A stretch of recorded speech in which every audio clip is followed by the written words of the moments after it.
Good morning, everyone. It's Phil Wade from Dalton Wade Real Estate Group. Today I'm here with Chantal, and Clarence is operating the camera.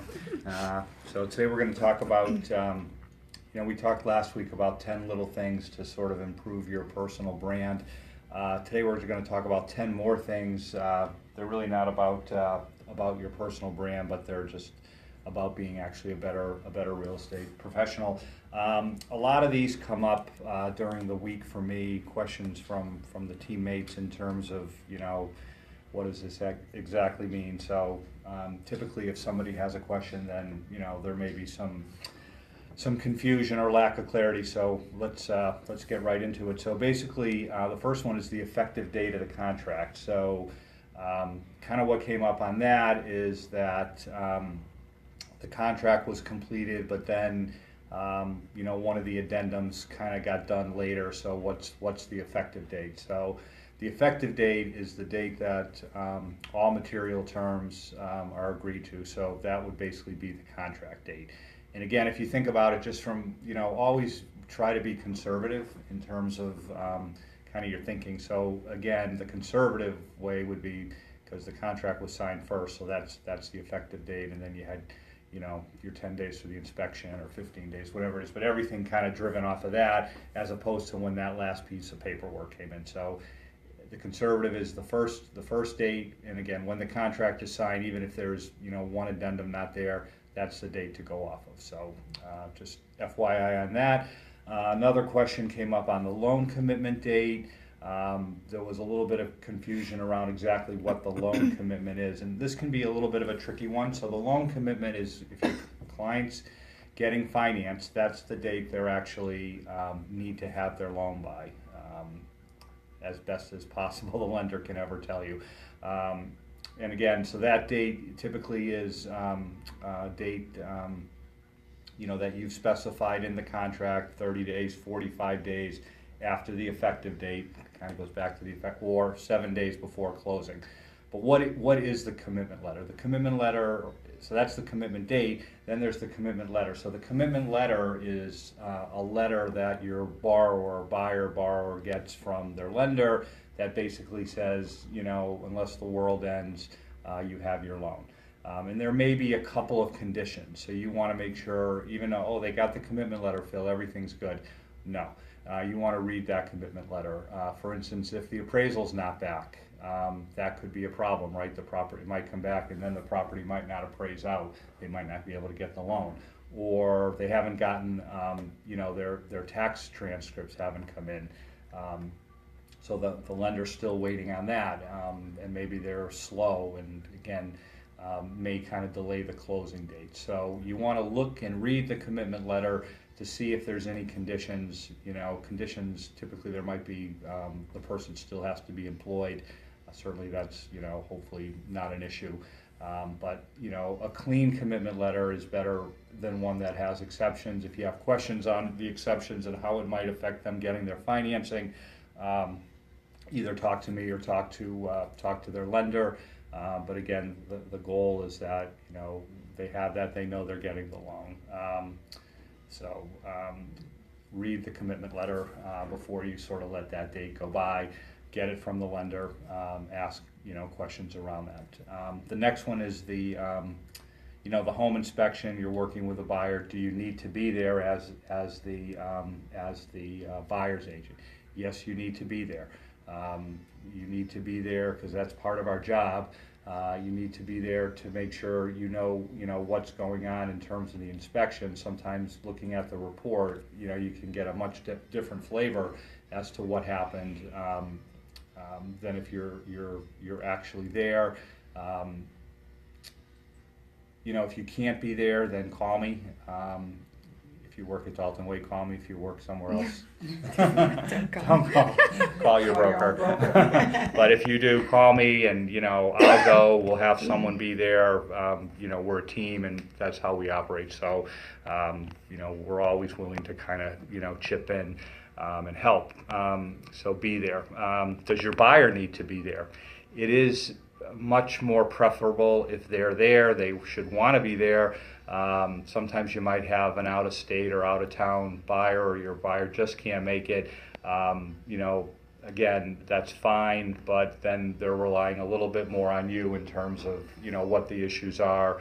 You want to, again, make sure that you have a good home inspector that at the end of the process kind of takes you through, the highlights or sort of maybe the lowlights of what the inspection is, so that because sometimes, again, when you look, the reports are long, sometimes there's not as much color. So it is always best if your buyer's there.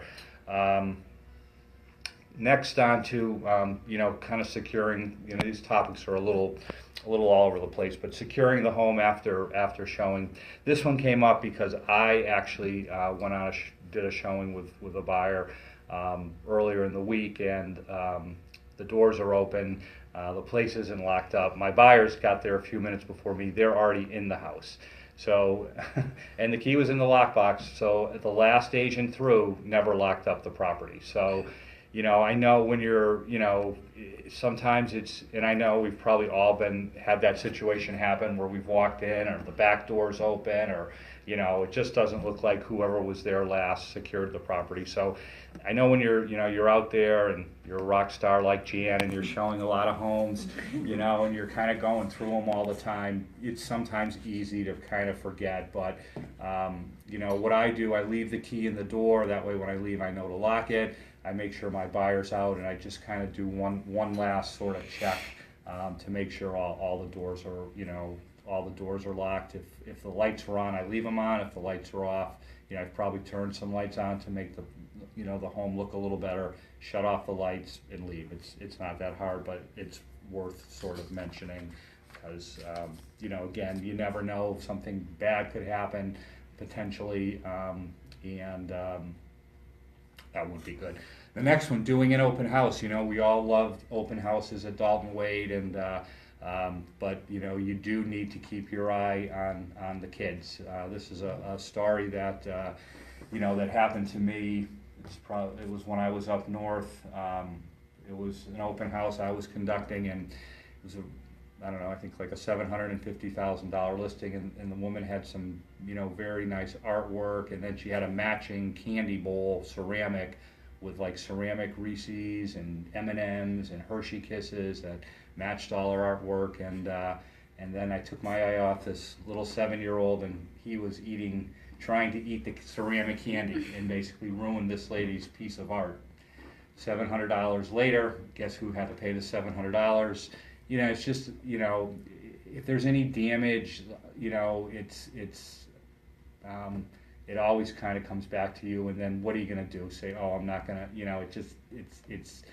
I would have liked to not have to pay that. I mean, I did end up selling her house, but it was a cost. So, keep your eye on things. If things break and you're there, there's the possibility of, you being held responsible like I was. But I did the right thing, and, she was happy. The next one is the seller's property disclosure. So a lot of times we might be working with an investor and they've never occupied the house. What do you do? Kind of filling out the disclosures is a little bit meaningless. I mean, they do know some things about the home, so there's kind of two ways of going. One, on the items that they don't know, they can check don't know, or they can check the items they do know, or they can just kind of leave the whole thing blank. But basically, the key takeaway is that if you're the listing agent, you're telling the buyer that seller never lived there. So they need to be extra, and always they need to be doing their due diligence to make sure, what they're buying doesn't have any issues. Get a good home inspector. We've seen sometimes when people have, maybe spent less on the home inspector, the quality of that inspection, isn't quite as good. Do you still need one? Meaning the seller's disclosure. If it's an investor selling, yes, you do. They should just sign it and say they've never lived there. And then if you're the buyer's agent, you should tip off your buyer that, this person hasn't lived there. They're probably not as knowledgeable about the home. as someone else, or if it's been rented and now they're selling it, kind of same thing. So it's just, again, the antenna goes up, and you know, maybe you do a little bit more due diligence. The next one is the final walkthrough. We always have to do a final walkthrough right before closing. When do we do that? When should we do it? You know, the best time to do it is as close to closing, you know, as possible. You know, there may be some repairs, there may be some things the seller was going to do. You want to make sure those are all done. You want to make sure they've moved out, they've gotten all their, you know, the backyard is full of their junk. Because once you own it, your client owns it, they own it. So, you know, a good listing agent will kind of make sure that everything's ship shape and that property's ready for that final walkthrough. But, you know, if you have a closing on Wednesday and you do, you know, you do the final walkthrough, say Monday evening, you know, if the house got vandalized between the time you did that final walkthrough and the closing, or something, you know, a pipe, something happened, or a leak, they close, they own it, it's now their responsibility. So the closer, you know, to the actual closing, the better. And then we've talked in the past about FHA 203K loans, in terms of those being a great you know, product for you know, potential buyers that, you know, FHA buyers unfortunately are, you know, kind of a little bit at the bottom of the totem pole and often get beat out by conventional or cash buyers. And, you know, everybody wants that kind of new, nice, shiny new home. So the FHA 203K product is a way for them to get that. They can do some rehabbing and kind of get the property secured that way. And, you know, on my email I had be prepared and prepare your buyer. So it all sounds good, and it is good, except when you're actually doing it. You have to get 3 contractors, you have to get 3 bids on each piece of work. So there's some, you know, and that all has to be done prior to, you know, the closing. If it's, you know, the streamlined limited FHA 203K, and there is more cost. They do charge more for that particular product. So you would want to, you know, kind of alert your client if they're thinking that way, that it will be a little bit more expensive. Again, it still may be worthwhile.